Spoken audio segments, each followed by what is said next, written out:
नमस्ते दोस्तों। आज हम भारत के सबसे महत्वपूर्ण राज्य में से एक उत्तर प्रदेश के बारे में विस्तार से बात करेंगे। हम सिर्फ तथ्यों को नहीं जानेंगे बल्कि ये भी समझेंगे कि अगर आप आईएएस या पीसीएस का इंटरव्यू दे रहे हैं और आप उत्तर प्रदेश से हैं तो आपसे किस तरह के सवाल पूछे जा सकते हैं। यह वीडियो आपको एक संरचित तरीके से उत्तर प्रदेश की जानकारी देने में मदद करेगा।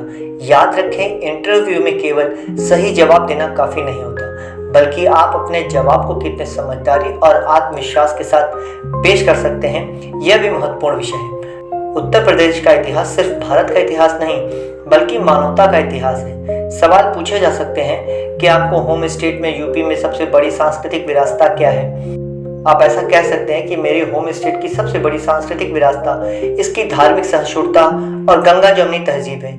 यहाँ भगवान राम कृष्ण की जन्मभूमि है, बुद्ध ने यहाँ पहला उपदेश दिया और सूफी संतों की दरगाह भी यहाँ पर है। यह एक संतुलित जवाब होगा। ऐतिहासिक तौर पे आप कह सकते हैं कि ये मेरा होम स्टेट की सबसे बड़ी सांस्कृतिक विरासत इसका ऐतिहासिक गहराई है, जो हमें वैदिक काल से लेकर मुगल और ब्रिटिश काल तक की कहानियां बताती हैं। अब देखते हैं पीछे कई सालों में यूपी पर किस प्रकार के प्रश्न इंटरव्यू में पूछे जा चुके हैं। 2018 में आईएएस के इंटरव्यू में का प्रश्न है ये, आपकी राय में मुगल काल में आगरा और अवध, आज का लखनऊ जो है, के विकास में क्या अंतर था। मैं आपको एक छोटा सा टिप दे सकता हूँ। ऐसे प्रश्नों के लिए आप शहरीकरण, कला और प्रशासन के पहलुओं की जानकारी आपके पास होनी चाहिए।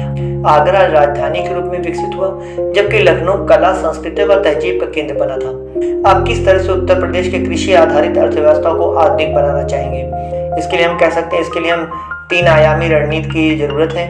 तकनीकी तौर पे ड्रोन और एआई का उपयोग करके फसलों की निगरानी का और उपज बढ़ाने का काम करेंगे।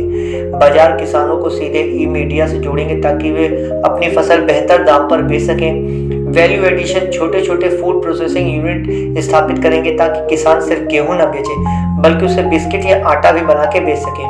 पीसीएस के एक इंटरव्यू में 2020 में ये भी क्वेश्चन पूछा गया था कि लखनऊ में चिकनकारी और जरी जरदोजी उद्योग के सामने क्या चुनौतियां हैं। एक टिप हम आपको दे सकते हैं, ODOP, one district one product की योजनाओं की थोड़ी जानकारी रखिए। चुनौतियों में कारीगर को शोषण, मशीनीकरण की कमी, बाजार तक सीधी पहुंच का अभाव, इस सबको आप शामिल कर सकते हैं। सामाजिक और प्रशासनिक मुद्दे पर भी कुछ क्वेश्चन इस प्रकार से पूछे जा सकते हैं। आप एक अधिकारी के रूप में क्या करेंगे। उत्तर प्रदेश में जनसंख्या घनत्व, कानून व्यवस्था और शिक्षा जैसे मुद्दे हमेशा चर्चा में रहते हैं। एक सवाल ये भी हो सकता है, आप एक जिलाधिकारी डीएम के रूप में अपने जिले में कानून व्यवस्था की स्थिति कैसे सुधारेंगे। तो आप कह सकते हैं कि जन सहभागिता और तकनीक का उपयोग करूंगा। जन सहभागिता में सामुदायिक पुलिसिंग को बढ़ावा देना और स्थानीय लोगों की नियमित बैठक कराएंगे। सीसीटीवी की निगरानियां बढ़ाएंगे। सोशल मीडिया पर अफवाहों पर नजर रखेंगे। डेटा आधारित पुलिसिंग लागू करेंगे। एक 2019 के इंटरव्यू में पूछा गया था आईएएस के, उत्तर प्रदेश में महिला साक्षरता दर कम क्यों है और इसे सुधारने के लिए हमें क्या करना चाहिए। तो इसके लिए एक आप टिप इस प्रकार से कह सकते हैं, इन सवालों का जवाब देने के लिए हमको एक सामाजिक रूढ़ियाँ, आर्थिक मुद्दे और सरकारी योजनाओं जैसे कन्या सुमंगला योजना, इनके ऊपर थोड़ी जानकारी रखनी चाहिए। समसामयिक मुद्दे पर भी है, हाल में यूपी में क्या हो रहा है, इसके बारे में भी थोड़ी हमको जानकारी होनी चाहिए। इसी बात पे हम एक सवाल है, उत्तर प्रदेश के बुनियादी ढांचा के विकास के लिए सरकार द्वारा उठाए गए 3 सबसे महत्वपूर्ण कदम कौन कौन से हैं। तो आप ऐसा बोल सकते हैं, एक्सप्रेसवे का जो जाल बन रहा है, Purvanchal express, Bundelkhand expressway, Ganga expressway. इधर हम डिफेंस कॉरिडोर के बारे में भी कह सकते हैं, ये राज्य के रक्षा उत्पादन का केंद्र बन जाएगा। अंतर्राष्ट्रीय हवाई अड्डे कई बन रहे हैं जैसे कुशीनगर, अयोध्या, जीवर, इनसे भी हमारा एक सवाल का जवाब हो सकता है। पीसीएस इंटर 2022 में एक क्वेश्चन पूछा गया था, आपकी राय में फिल्म सिटी की स्थापना उत्तर प्रदेश के लिए कितनी फायदेमंद होगी। तो आप कह सकते हैं कि आपके रोजगार सृजन, पर्यटन और राजस्व वृद्धि के सकारात्मक पहलुओं के रूप में हमें इसको समझना चाहिए। चलिए कुछ महत्वपूर्ण प्रश्न को देखते हैं जो अक्सर आईएएस पीसीएस के इंटरव्यू में उत्तर प्रदेश से संबंधित पूछे जा चुके हैं। वर्ष 2019 में प्रश्न था, उत्तर प्रदेश में one district one product ODOP की योजना इतनी सफल क्यों रही। तो इसके जवाब में हम थोड़ा इस प्रकार से कह सकते हैं, इस योजना की सफलता का मुख्य कारण यह है कि इसने स्थानीय शिल्प और कारीगरों की पहचान को सीधे तौर पर वैश्विक और अंतर्राष्ट्रीय बाजार से जोड़ा। इससे न केवल रोजगार बढ़ाया गया बल्कि पारंपरिक कला को भी पुनर्जीवित किया गया, जैसे वाराणसी का सिल्क साड़ी, लखनऊ की चिकनकारी। इसी प्रकार वर्ष 2021 में एक प्रश्न था, उत्तर प्रदेश में हाल ही में एक्सप्रेसवे के विकास से राज्य की अर्थव्यवस्था पर क्या प्रभाव पड़ेगा। तो इसके जवाब में हम लोग कह सकते हैं, इससे विकास से लॉजिस्टिक सामान की आवाजाही लागत में भारी कमी आएगी। इसके साथ ही ये औद्योगिक गलियारा इंडस्ट्रियल कॉरिडोर के लिए भी एक मजबूत आधार प्रदान होगा। इससे निवेश और रोजगार, निवेश आएगा तो रोजगार बढ़ेगा। 2018 में भी एक क्वेश्चन इसी प्रकार से पूछा गया था, आप एक अधिकारी के रूप में बुंदेलखंड के क्षेत्र में पानी के संकट को कैसे हल करेंगे। तो इसका एक छोटा सा जवाब हम लोग बोल सकते हैं कि मैं जल संरक्षण और सतत जल प्रबंधन पर ध्यान दूंगा, जिससे छोटे छोटे बांध बनाना, चेक डैम का निर्माण करना, लोगों को बारिश के पानी को बचाने के लिए जागरूक करना, साथ ही सरकार की हर घर नल योजना को प्राथमिकता के आधार पर लागू करूंगा। इसी प्रकार 2023 में एक क्वेश्चन पूछा गया था, जब राम मंदिर बन रहा था, अयोध्या में राम मंदिर का निर्माण उत्तर प्रदेश के पर्यटन की नीति को कैसे प्रभावित करेगा। तो ये एक छोटा सा जवाब है, यह न केवल धार्मिक पर्यटन को बढ़ावा देगा बल्कि इस क्षेत्र में समग्र विकास को भी गति देगा। इससे नए होटल, रेस्टोरेंट, परिवहन सेवाओं का विकास हो जाएगा। इससे बड़े पैमाने पर रोजगार पैदा होगा। वर्ष 2019 में क्वेश्चन पूछा गया था उत्तर प्रदेश की कानून व्यवस्था से लेकर के। इसमें क्वेश्चन था, उत्तर प्रदेश में कानून व्यवस्था की स्थिति को लेकर अक्सर सवाल उठते हैं, आप एक आधिकारिक रूप में से कैसे देखते हैं। हाँ, इस प्रकार से हम जवाब दिया जा सकता है। एक टिप है आपके लिए, कानून व्यवस्था एक जटिल मुद्दा है। मैं इसे सुधारने के लिए दोहरी रणनीति अपनाऊंगा। पहले कठोर कार्रवाई और दूसरा सामुदायिक पुलिसिंग को बढ़ावा देंगे। तकनीक का उपयोग करके अपराधों पर नजर रखी जाएगी। लोगों को सीधा संवाद स्थापित करा जाएगा, जगह जगह मीटिंग किया जाएगा। इसी प्रकार 2020 में भी क्वेश्चन था, कृषि उत्पाद में उत्तर प्रदेश के कृषि से, उत्तर प्रदेश में कृषि उत्पादकता बढ़ाने के लिए क्या कदम उठाया जा सकता है। तो खेती में नवाचार मतलब इनोवेशन लाया जाएगा, किसानों को उन्नत बीज, उर्वरक और ये सब पहुंचाया जाएगा। सिंचाई का बेहतर व्यवस्था की जाएगी। छोटे किसानों को आधुनिक कृषि मशीन खरीदने के लिए प्रेरित किया जाएगा। 2017 में एक क्वेश्चन पूछा गया था, उत्तर प्रदेश की गंगा जमुनी तहजीब से आप क्या समझते हैं। मैं 2-4 लाइन बता रहा हूँ, जैसा कि अगले ने बोला।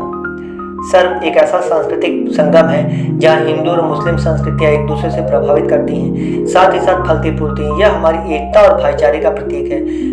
मैं उसके शब्दों को थोड़ा समझा के आपको बता रहा हूँ, जो यहाँ के साहित्य, संगीत और कला में साफ झलकती है। आप इसी के प्रकार से आप अपने हिसाब से शब्दों में कह सकते हैं। वर्ष 2022 में एक क्वेश्चन था महिलाओं पर, उत्तर प्रदेश में महिलाओं के सामने सबसे बड़ी चुनौती क्या है और इसे कैसे हल किया जा सकता है।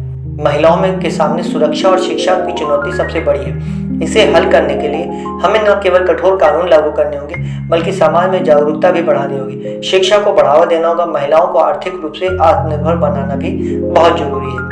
वर्ष 2021 में इसी प्रकार से एक प्रश्न पूर्वांचल क्षेत्र का था, पूर्वांचल क्षेत्र का विकास राज्य के लिए इतना महत्वपूर्ण क्यों है। तो पूर्वांचल जो कभी पिछड़ा माना जाता था, अब राज्य में वृद्धि का एक नया इंजन बन रहा है। पूर्वांचल एक्सप्रेसवे और औद्योगिक गलियारा का निर्माण से यह क्षेत्र निवेश और रोजगार का केंद्र बन सकता है। इससे पूरे राज्य में संतुलित विकास होगा, इस प्रकार हम कुछ कह सकते हैं। वर्ष 2023 में एक इंटरव्यू में क्वेश्चन पूछा था, क्या उत्तर प्रदेश में फिल्म सिटी की स्थापना से वाकई आर्थिक लाभ होगा। तो हाँ, बिल्कुल। फिल्म सिटी से न केवल प्रत्यक्ष रूप से हजारों रोजगार पैदा होंगे बल्कि यहाँ पर्यटन को भी अच्छा बढ़ावा मिलेगा। यहाँ उत्तर प्रदेश के देश के मनोरंजन का उद्योग का प्रमुख केंद्र बनेगा। इससे राज्य को राजस्व मिलेगा। 2019 में क्वेश्चन था कुंभ मेला पे, उत्तर प्रदेश में कुंभ मेला क्यों महत्वपूर्ण है। हम कह सकते हैं कि कुंभ मेला केवल एक धार्मिक आयोजन नहीं बल्कि ये भारत की सांस्कृतिक और आध्यात्मिक एकता का प्रतीक है। यह दुनिया का सबसे बड़ा मानव संगम है जो हमारी सभ्यता की प्राचीनतम और हमारी आध्यात्मिक जड़ों को दर्शाता है। 2018 में एक क्वेश्चन था, लखनऊ के खान पान की क्या खासियत है और वो यहाँ की संस्कृति को कैसे दर्शाता है। तो हम इसके बारे में कह सकते हैं, लखनऊ का खाना अपनी नवाबी तहजीब को दर्शाता है। यह सिर्फ स्वाद के बारे में नहीं बल्कि धीमी गति से पकाने और मसालों का सही संतुलन के बारे में है। टुंडे, कबाब, बिरयानी जैसे व्यंजन इस बात का सबूत है। यहाँ खान पान को एक कला के रूप में देखा जाता है। 2022 में पूछा गया था, उत्तर प्रदेश में निवेश आकर्षित करने के लिए सरकार को क्या क्या करना चाहिए। सरकार को व्यापार में आसानी हो, इजी डूइंग बिजनेस सुनिश्चित करना चाहिए जिससे लाल फीताशाही कम हो जाए। बुनियादी ढांचे को मजबूत करना चाहिए। निवेशकों के लिए अनुकूल नीतियां बनानी चाहिए जिससे यहाँ पर इन्वेस्टमेंट आए। 2017 में एक क्वेश्चन था स्मार्ट सिटी पर। स्मार्ट सिटी परियोजना के तहत उत्तर प्रदेश के किन शहरों को चुना गया और क्यों। तो हम कह सकते हैं लखनऊ, कानपुर, आगरा, वाराणसी और प्रयागराज जैसे शहरों को चुना गया है। इन शहरों को उनकी आर्थिक और ऐतिहासिक महत्ता के आधार पर चुना है ताकि इन्हें आधुनिक और रहने योग्य बनाया जा सके, क्योंकि ये सब थोड़े पुराने शहर हैं। 2023 में क्वेश्चन था, उत्तर प्रदेश में कृषि आधारित अर्थव्यवस्था के बावजूद ग्रामीण इलाकों में बेरोजगारी क्यों बढ़ रही? इसका मुख्य कारण छिपी हुई बेरोजगारी, जहां जरूरत से ज्यादा लोग एक ही काम में लगे हैं। इसके अलावा कृषि क्षेत्र में यांत्रिकीकरण को बढ़ाने और कृषि के अलावा अन्य उद्योगों की कमी का भी एक कारण है। 2022 में क्वेश्चन था, आप एक डीएम के रूप में गांव से शहर की ओर पलायन को कैसे रोक सकते हैं? तो ये कह सकते हैं कि मैं ग्रामीण क्षेत्रों में रोजगार के अवसरों को बढ़ाऊंगा, जिसमें छोटे और कुटीर उद्योग को बढ़ावा देना शामिल है। साथ ही कृषि के लाभकारी बनाने के लिए फसल विविधीकरण और खाद्य प्रसंस्करण फूड प्रोसेसिंग यूनिट को प्रोत्साहित करूंगा।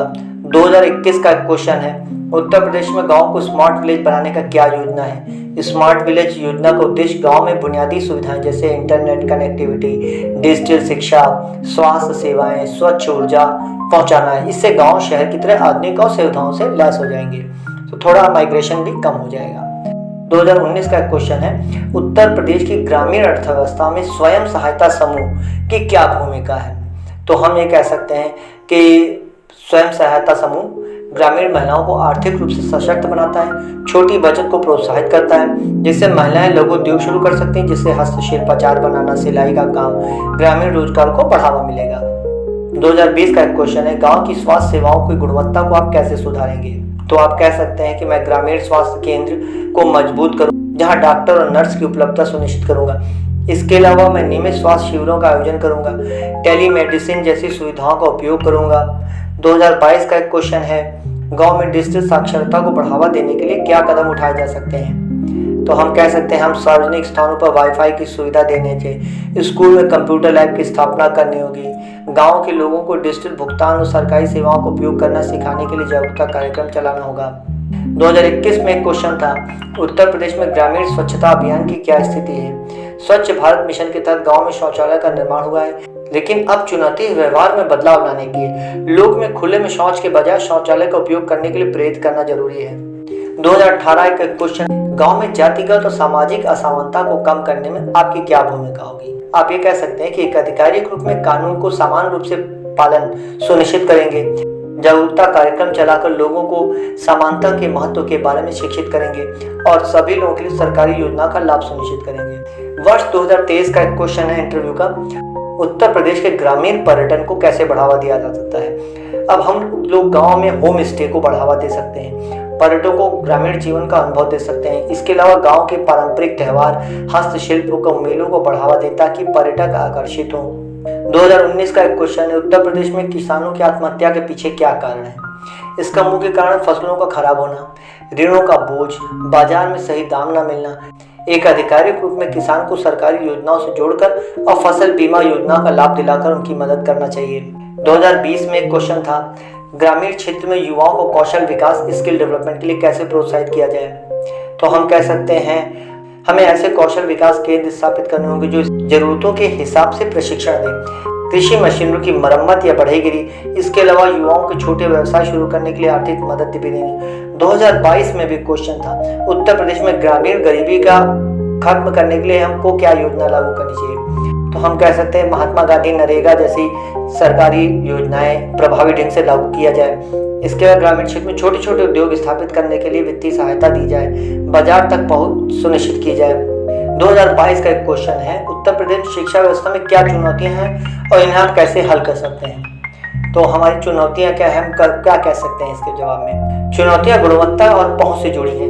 मैं शिक्षा की गुणवत्ता सुधारने के लिए शिक्षकों को प्रशिक्षण पर जोर दूंगा, साथ ही दूर दराज के क्षेत्रों के स्कूल तक पहुंच को सुनिश्चित करूंगा, डिजिटल शिक्षा को बढ़ावा दूंगा।